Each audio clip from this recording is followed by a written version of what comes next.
কাজী সেই নূরকে মানব রূপ দেওয়ার জন্য এই সৃষ্টির পরিবর্তন রূপান্তর যত কিছু করতেছে, সেই 5টা নূরকে প্রকাশ করার জন্য সে 5টা নূরের প্রথম নামটা ছিল কি? মুহাম্মদ। কারণ এই পঞ্চ নূর সৃষ্টির মূল। কথা বলছো? তানাজ্জুলাতে খামসা জাতের পঞ্চস্তর প্রকাশ বা অবতরণ বা নাজেল, যেখানে ছিল পাক পাঞ্জাত, এই আল্লাহর সমগ্র সৃষ্টির মূল সে পাক পাঞ্জাতন। ব্যক্তি পাক পাঞ্জাতন, আহলে বায়াত পাক পাঞ্জাতন হলো মাওলা আলী, ফাতেমা, হাসান এবং হোসেন আলাইহিমুসসালাম। নূর 2 ভাগে বিভক্ত হয়। এক নূর চলে গেল হযরত আবু তালিবের কাছে, আরেক নূর চলে গেল হযরত আব্দুল্লাহর কাছে। এক নূর হযরত আবু তালিবের কাছে, আরেক নূর হযরত আব্দুল্লাহর কাছে চলে গেল। 2 ভাগ। এই তো রাসূল পরিচয় দিলেন, আনা ওয়া আলিউন নূরিন মিন ওয়াহিদ। আনা ওয়া আলিউন নূরিন মিন ওয়াহিদ। আমি এবং আলী এক নূরের 2 খণ্ড। নূর কটা? একটা। খণ্ড কটা? মাওলা আলীর সাথে যে যুদ্ধ করলো সে আমার সাথে যুদ্ধ করলো, মাওলা আলীর সাথে যে শত্রুতা করলো সে আমার সাথে শত্রুতা করলো। এই কথাগুলা এই আহলে বায়াত সম্পর্কে, আলী, ফাতেমা, হাসান, হোসেন সম্পর্কে প্রচুর বলছে। এটা এখানে হাজার হাজার বার বলছি না? এই কথাগুলি বলছে না? কাজী এই আহলে বায়াতের প্রতি রাসূল বলছেন, আমার আহলে বায়াতের বিরোধিতা করা শত্রুতা, বেঈমান হয়ে যাবে। আর তাদের মহব্বতুল ঈমান।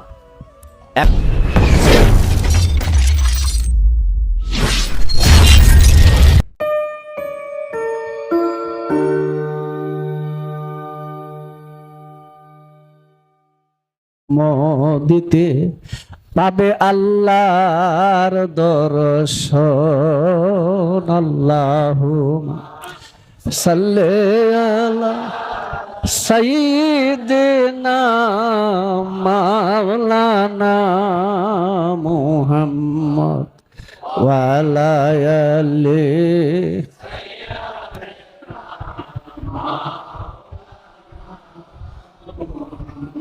জাত নূরেতে নবী পয়দা, ওই নূরে সারে জাহান।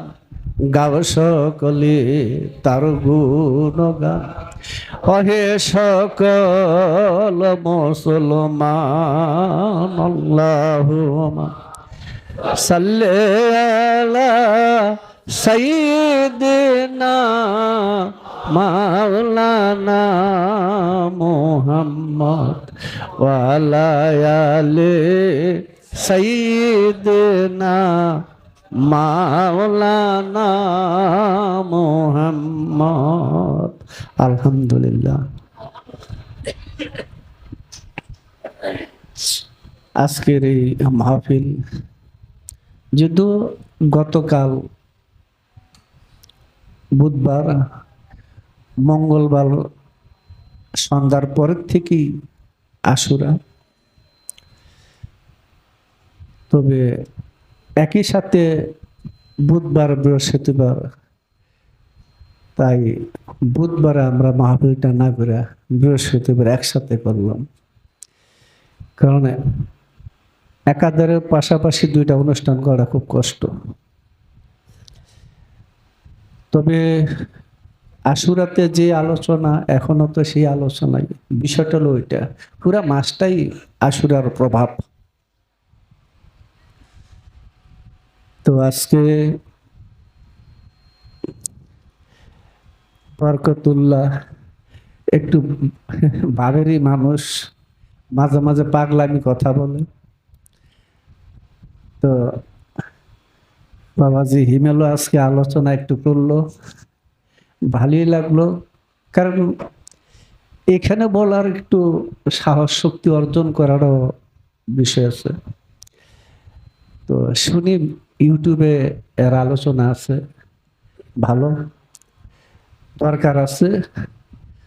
আমাদের এই দরবার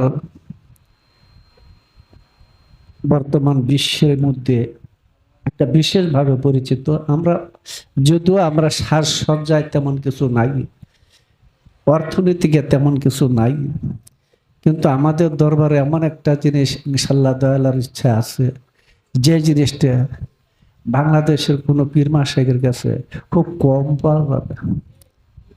যারা আছে আমার জানা মতে আছে, কিন্তু ওরাই ভাবে আলোচনা করে না।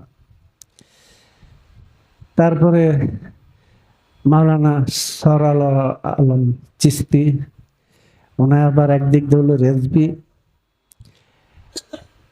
আমি একটা জিনিস ভালো লাগলো যে মুহররম সম্পর্কে, এবং বিশেষ করে আমাদের দেশে যারা ধর্মের শ্রদ্ধা করে না মুনাফেক রূপ ধরে রয়েছে, কওমি খারেজি মাদ্রাসাগুলা, এই সমস্ত মুনাফেক বা মোল্লা পীর সরসিনা উজানি চরমনাই হেফাজত্যা, এই সমস্ত মোল্লা পীর মুনাফেকদের একটা চিত্র তার কথার ভিতরে আছে।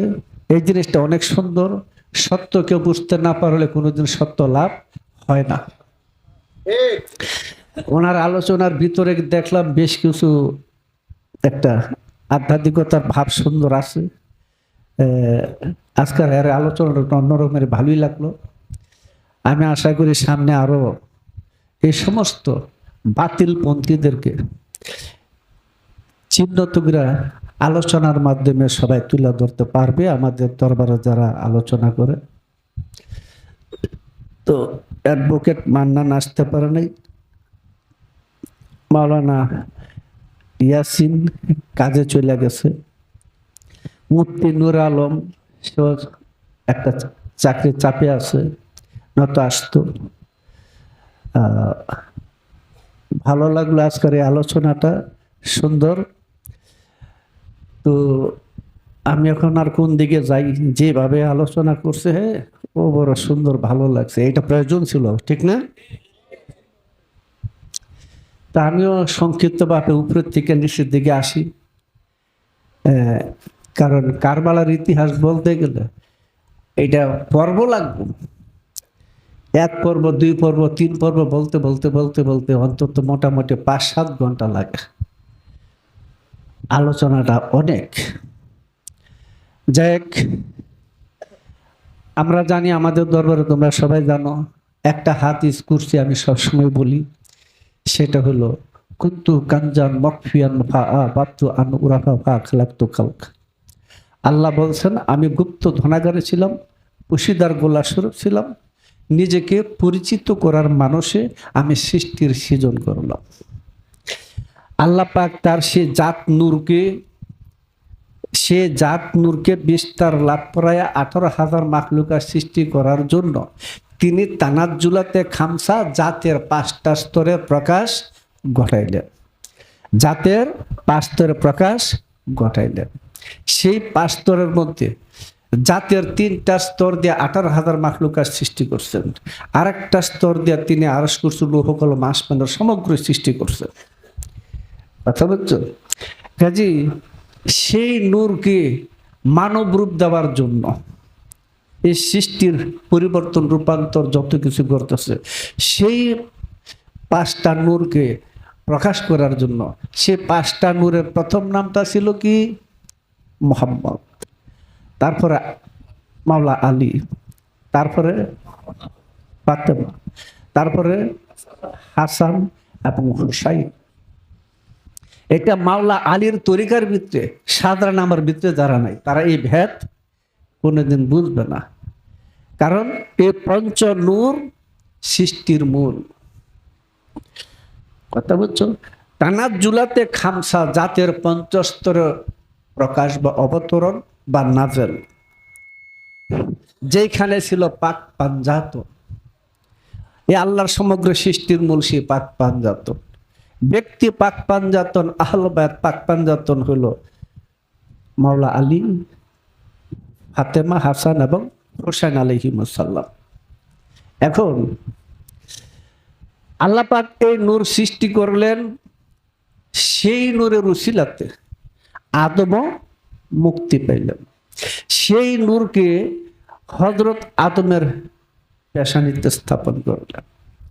আমরা বলি আউয়ালে ছিল আল্লাহর নূর, দ্বিতীয়ত তওবার ফুল, তৃতীয়ত আদমের পোস্তে, চতুর্থত আব্দুল্লাহর পেশানিতে, পঞ্চমে আমিনার উদরে, ষষ্ঠে দুনিয়ায় আগমন, সপ্তমে কোথায়? ইমানদারের দিলে। কথা বুঝছো? সেই নূরকে হযরত আদমের মাধ্যমে এই পৃথিবীতে প্রকাশ করলেন। আমাদের রাসূল পাক সাল্লাল্লাহু আলাইহি ওয়াসাল্লাম পরিচয় দিলেন, আমার আগমন হয়েছে পবিত্র নরনারীর মাধ্যমে, পবিত্র নরনারীর মাধ্যমে, মুমিন নরনারীর মাধ্যমে। অপবিত্র গুণস্পর্শ সেখানে নাই। সেই নূর আস্তে আস্তে আদমের ধারায় এসে হযরত ইব্রাহিম আলাইহিস সালামের ধারা থেকে প্রকাশ পেলেন। প্রথম যে বংশটা ছিল তার নাম ছিল কি? ফিহির, অর্থাৎ কুরাইশ। এই কুরাইশ থেকেই কুরাইশ বংশ হয়েছে। কুরাইশের তিনি 200 খ্রিস্টাব্দে জন্মগ্রহণ করছেন। তারপর এই বংশের ষষ্ঠ পুরুষ হলেন কুসাই। কুসাই ছিল প্রতিপত্তিশালী। তিনি মক্কায়, কুরাইশ মক্কায় বসবাস করতেন এবং তার সন্তান সন্ততি যারা মক্কার আশেপাশে বসবাস করতেন। কুসাই যখন কুরাইশের চলে যাবার পর কুসাই এটার নেতৃত্ববান নিলেন। তার 2টা ছেলে, একটা আব্দেদ্দার আর একটা আব্দে মান্নাফ, এই 2 দল। ঠিক আছে?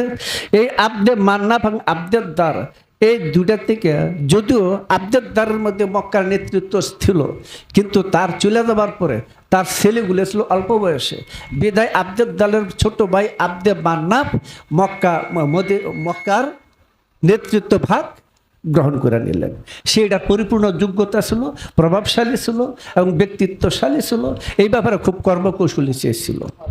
কিন্তু যখন ছেলেরা বড় হইল, তখন এই কুরাইশ এই আব্দেদ্দারের ছেলেরা যখন বড় হইল, তখন আব্দে মান্নাফের থেকে এই ক্ষমতা নেওয়ার জন্য একটা দ্বন্দ্ব সৃষ্টি হয়ে গেছিল। ঠিক আছে? এই দ্বন্দ্বটা যখন হয়, তখন মক্কার লোকেরা 2টা ভাগ হয়ে গেছিল এই মক্কার কর্মকর্তা নির্বাচনের উপলক্ষে। তাতে 2টা দ্বন্দ্ব দেখা দিল। সেই দ্বন্দ্বে এসে আব্দেদ্দারের বংশের মধ্যে আসলো উমাইয়া, আর আব্দে মান্নাফের বংশের মধ্যে হইল হাসিম। এই 2টা দল চলে আসলো। ঠিক আছে? তা হাসিমের পুত্র ছিল কে? তার 11 জন পুত্রের মধ্যে একটা ছিল আব্দুল মুত্তালিব। এই হযরত আব্দুল মুত্তালিবের মধ্যে আইসা এই নূর 2 ভাগে বিভক্ত হয়। এক নূর চলে গেল হযরত আবু তালিবের কাছে, আরেক নূর চলে গেল হযরত আব্দুল্লাহর কাছে। এক নূর হযরত আবু তালিবের কাছে, আরেক নূর হযরত আব্দুল্লাহর কাছে চলে গেল। 2 ভাগ। এই তো রাসূল পরিচয় দিলেন, আনা ওয়া আলিউন নুরিন মিন ওয়াহিদ। আনা ওয়া আলিউন নুরিন মিন ওয়াহিদ। আমি এবং আলী এক নূরের 2 খণ্ড। নূর কটা? একটা। খণ্ড কটা? 2। এখন আব্দুল্লাহর মাধ্যমে আসলেন আমাদের মহানবী হযরত মুহাম্মদ সাল্লাল্লাহু আলাইহি ওয়াসাল্লাম, নিয়ে আসলেন ফাতেমাকে। আর আবু তালিবের মধ্যে আসলে মাওলা আলী, নিয়ে আসলেন হাসান এবং হুসাইন। এখন আলী আর ফাতেমার 2 জনের মিলনে হাসান এবং হুসাইন প্রকাশ পেলেন। নবী নূর, আলী নূর, ফাতেমা নূর, নূরের থেকে নূর, হাসান নূর, হুসাইন নূর।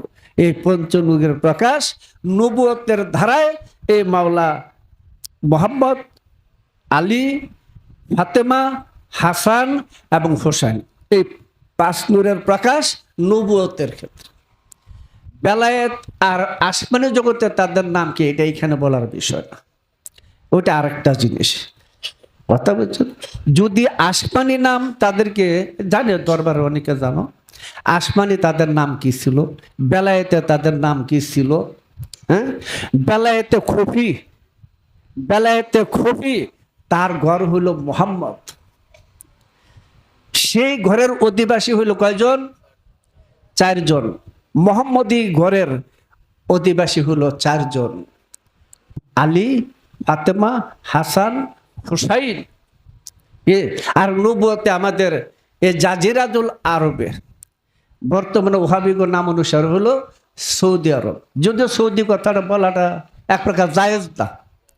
আমার কাছে খবর আসছে যে এটাকে এই সৌদি আরব লেখা হবে পাসপোর্টের মধ্যে, সেই জন্য এই দেশের কিছু আলেম হজ করতে যায় না। ওহাবিদের নাম নিয়ে আমি হজ করতে যাইব না। ওহাবিদের রাজধানীর নামকরণ নাম তৎকালীন যুগে এক প্রকার ডাকাত ছিল যে সর্দার সৌদ আব্দুল হাফনুরদের ভগ্নিপতি, সেই গোষ্ঠীর নামে যে সৌদি আরব নাম রাখছে, এই সৌদি আরব নামটাই নাজায়েজ। ওটার নাম ছিল জাজিরাতুল আরব, অর্থাৎ আরব উপদ্বীপ, এটার নাম। ঠিক আছে, এখানে আমাদের মহানবী আসছেন, তিনি সাথে তার আহলে বায়াত নিয়ে আসছেন। অনেকে বলে কুলসুম, রুকায়া, জয়নব, এই 3 জন ছিল নবীর সন্তান, বলে না? কিন্তু একটা জিনিস ভাবার বিষয়, হযরত ফাতেমার তো বাগে ফেদাক দিছে, বাকি 3 জনকে তো দেয় নাই। বোঝা যায়? কুলসুম, রুকায়া, জয়নব নবীর স্ত্রী সন্তান, এটা ছিল হযরত খাদিজার বোনের সন্তান। কিন্তু তার কাছে লালিত পালিত হইতো বিদায় যে পালিত ব্যক্তিকে বলে হে পিতা, আরবে চাচাওকেও বলে পিতা। আচ্ছা, কিন্তু আমাদের আলেম সমাজের লেখকদের মধ্যে অধিকাংশ তাদেরকে নবীর সন্তান বলেই সাব্যস্ত করছে কথাটা। তো ওই মাত্রাও আছে। এই হিসেবে দেখা যাইতেছে যে আহলে বায়াত এই সম্পর্কে রাসূলের বক্তব্য এত সুন্দর, এত স্পষ্ট যে সোজা কথা। মোবাইল বন্ধ করবে কেউ? মাওলা আলীর সাথে যে যুদ্ধ করলো সে আমার সাথে যুদ্ধ করলো, মাওলা আলীর সাথে যে শত্রুতা করলো সে আমার সাথে শত্রুতা করলো।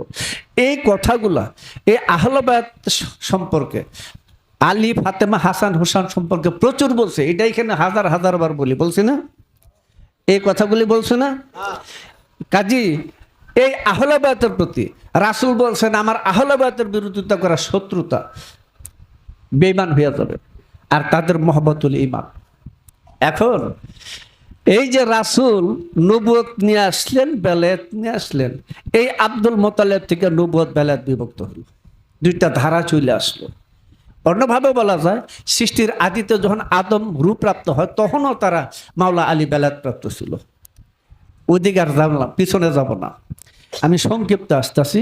যে এখানে দেখা গেছে যে এই 5 জন রাসূলের মূল নূরের অংশ। ঠিক আছে, এখন একটা জিনিস খেয়াল করো, হযরত আবু বকর ওমর খেলাফত নিছে না? কিসের দোহাই দিয়া জানেন? যে বলছে কুরাইশ বংশের দোহাই দিছে। তো কুরাইশ বংশ তো সে বহু আগের কথা বুঝছো? এখন কুরাইশ বংশের দোহাই দিল কেন? কুরাইশ বংশের নূর তো হাশিমি বংশের মধ্যে আছে। হাশিমি বংশের দোহাই দিল না কেন? কারণ হাশিমের বংশের দোহাই দিলে তারা খেলাফত পাবে না। তাই একটা প্রতারণার মাধ্যমে কুরাইশ বংশের লোকের মধ্যে খেলাফত থাকবে, এই একটা মিথ্যা প্রতারণা ধোঁকা দিয়া হ্যাঁ হাশিমি বংশীকে আলাদা করে দিল। এখন মূল যে বিষয়টা, এই উমাইয়া এবং হাশিমি বংশের মধ্যে একটা চির প্রতিদ্বন্দ্বী ছিল। সে প্রতিদ্বন্দ্বীর মধ্যে কি ছিল? কুরাইশ উমাইয়া বংশ এই কাবার নেতৃত্ব নিতে চাইতেছে। ওই যে আগের কথা বললাম, হাশিমি বংশ নেতৃত্ব নিতে চাইতেছে। এত করে মক্কার যে সমস্ত লোকগুলি ছিল তাদের 2টা দল হয়ে গেছে, একজন উমাইয়ার দলে, আরেকজন হাশিমের দলে। এখান থেকে এই 2বার প্রচন্ড একটা সংঘাতময় পরিস্থিতি তখন মক্কায় তৈরি হয়ে গেছিল। তখন এটার মীমাংসার জন্য বসা হয়েছিল। যখন মীমাংসা করতে গেল তখন উমাইয়া বংশ পরাজিত হইয়া 100 উট জরিমানা দিয়া 10 বছর পর্যন্ত নির্বাসন ছিল। আরব এমন একটা জাতি, এমন একটা উগ্র জাতি, এমন একটা সন্ন্যাসরা জাতি, এমন একটা সেক্সুয়াল জাতি, যে একবার যদি কারোর সাথে দ্বন্দ্ব আরম্ভ হয়ে যায়, এটা সে পারে নাই, তার ছেলে পারতে হবে, নাতি পারতে হবে, পুতি পারতে হবে, এইভাবে দ্বন্দ্ব চলবেই। ঠিক আমাদের রাসূল আর উমাইয়া বংশের মধ্যে এই দ্বন্দ্বটা চলে গেছে, হাসিম বংশের আর উমাইয়া বংশের মধ্যে। যখন নেতৃত্ব হাসিমি বংশ পেয়ে গেল, হ্যাঁ, তখন এটার প্রতিহিংসা আগুন তাদের মধ্যে জ্বলতেছিল, কারণ তারা তো 100 উট জরিমানা দিয়া নির্বাসন পাইছে 10 বছর, মানে এখন আর থাকতো না, দূরে থাকবে। ওইখান থেকে যখন নির্বাসন শেষে তারা আবার চলে আসে, আবারও দ্বন্দ্ব ভরছে নেতৃত্ব নিয়ে, তখন আবারও বিচারে বসা হইল। ওইখানে আবার উমাইয়া বংশ পরাজিত হয়ে 100 জরিমানা দেয়, আবার 10 বছর নির্বাসন। এই যে তাদের মধ্যে একটা প্রতিহিংসার কাজ করছিল, এই প্রতিহিংসা কাজ হইল আজকে কারবালার পরিণতি। যারাই অনেকে বলতে চায় যে উমাইয়ার ছেলে হইল আবু সুফিয়ান। আবু সুফিয়ান, তার স্ত্রী হলো হিন্দাবুরি। হিন্দাবুরি তখন মক্কার গণিকা। তার ঘরের মধ্যে আবু সুফিয়ান সহ 4 জন ব্যক্তি তার ঘরে প্রবেশ করত। কথা বলছো? বলতে কি মুয়াবিয়ার বাপকে এটা হিসাব নিকাশ করার প্রয়োজন আছে। এমনকি সুফিয়ান আমাকে এক মেয়ের সাথে আবু সুফিয়ান রাত কাটে, সেখান থেকে যে সন্তানটা জন্ম দিছিল, ওই সন্তানটাই এজিদের প্রধান সেনাপতি ওমর ওবায়দুল্লাহ ইবনে জায়েদ। কথা বলছে? এখন এখানে এই সীমা, এখন দেখা গেল এই 2 দ্বন্দ্বের মধ্যে প্রচন্ড একটা দ্বন্দ্ব বিভেদ লেগে রয়েছে। এখান থেকে যখন নবুয়ত প্রকাশ করেন, নবুয়ত প্রকাশ করছেন কবে? নবী পাইছেন নবী কবে? যখন আদম এবং রু এবং কাদার মাঝখানে ছিল, তখনই আমাদের নবুয়ত লাভ করছেন। নবুয়ত যে বুঝে না, ওরাও এই ছাপাবাজি গলাবাজি করে যে নবী 40 বছর বয়সে নবুয়ত পাইছে। এটি হলো নবুয়ত প্রকাশ করার সময়, পায় নাই প্রকাশ করার সময়। এরকম অন্তত 10টা হাদিস আছে যে আদম যখন রু এবং কাদার মাঝখানে হলো, তখন তিনি নবুয়ত লাভ করছেন। এই ব্যাপারে নবীজিকে জিজ্ঞাসা করে হলো আব্দুল্লাহ ইবনে আব্বাস থেকে বর্ণিত হাদিস, এটা সত্য সহিমত। যাক, নবী নবুয়ত পাইলেন, প্রকাশ করলেন 40 বছর বয়সে। বুঝো না কিভাবে? 40 বুঝো না? 40 না হলে কি নবুয়ত হয় নাকি? 39-এ নবুয়ত হবে? হ্যাঁ, 40-এ নবুয়ত হয়। এই 40-এ সৃষ্টি হয়, এই 40-এ মানব রূপ আসে, এই 40-এ সৃষ্টির রহস্য। এই 40 কদম গেলে মুদ্রার জিন্দা করে। বহু যে 40-এর মধ্যে আছে চিল্লা সাধনা। ল্যাংরা ইলিয়াসের তাবলিকের চিল্লা না, ওডলে চিল্লা চিল্লি, এটা আমাদের ইসলামের না।